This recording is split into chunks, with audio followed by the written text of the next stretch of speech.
10 years ago today, Corporal Benjamin Kopp's spirit departed from this world. But he remains with us in far more than memory. Ben was raised in Minnesota, where his mother described him as a boy's boy.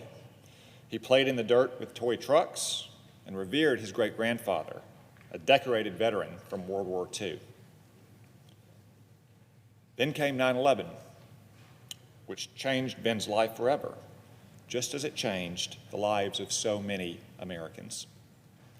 Ben was only 13, little more than a boy. But on that day of tragedy, he felt the call of duty to his country. Moreover, he sensed a rendezvous with destiny, remembering his great-grandfather, the heroic veteran. Ben enlisted in the United States Army at the age of 18, shipping off for basic training at Fort Benning not long after his high school graduation. There he grew into a man and an Army Ranger. He was assigned to fight with the Army's famed 75th Ranger Regiment. He served 2 deployments in Iraq and then went to Afghanistan in 2009. There, Ben and his buddies were exposed to heavy combat, as Rangers usually are. On June 10th, 2009, they were engaged in an hours-long intense firefight with Taliban insurgents in Helmand province. Ben was leading a machine gun crew, providing suppressive fire for a group of Rangers amid the enemy onslaught. Ben exposed himself and was shot behind the knee, right in an artery. He was evacuated from the battlefield and placed in an induced coma. Despite the surgeon's best efforts, Ben never recovered from the loss of blood and cardiac arrest he'd suffered. 8 days later, on July 18th, 2009, at the age of only 21, Ben Kopp returned home to the Lord at Walter Reed Medical Center. Yet Ben is with us still. The heart of this Ranger beats on, even today. Let me explain. Before deploying, Ben did a lot of paperwork, like all soldiers do.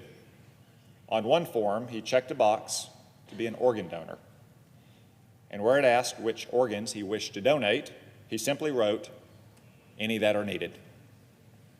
In death, as in life, Ben lived up to the Ranger creed, to shoulder more than his share of the task, 100% and then some.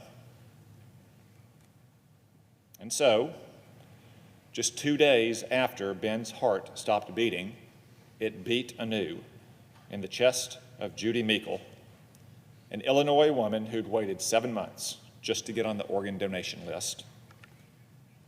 "How can you have a better heart?" Judy said as she recovered. "I have the heart of a 21-year-old Army Ranger war hero beating in me."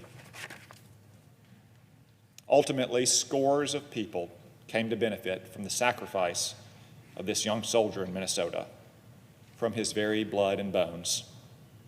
4 lives were saved, all told, because Ben gave his all, his very body, for their sake.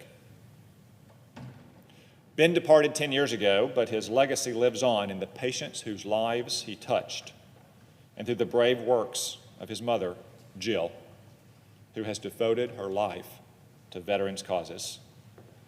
This year, she organized the 2nd annual Freedom Walk to the Wall, challenging America to walk 1 million miles in honor of our fallen heroes.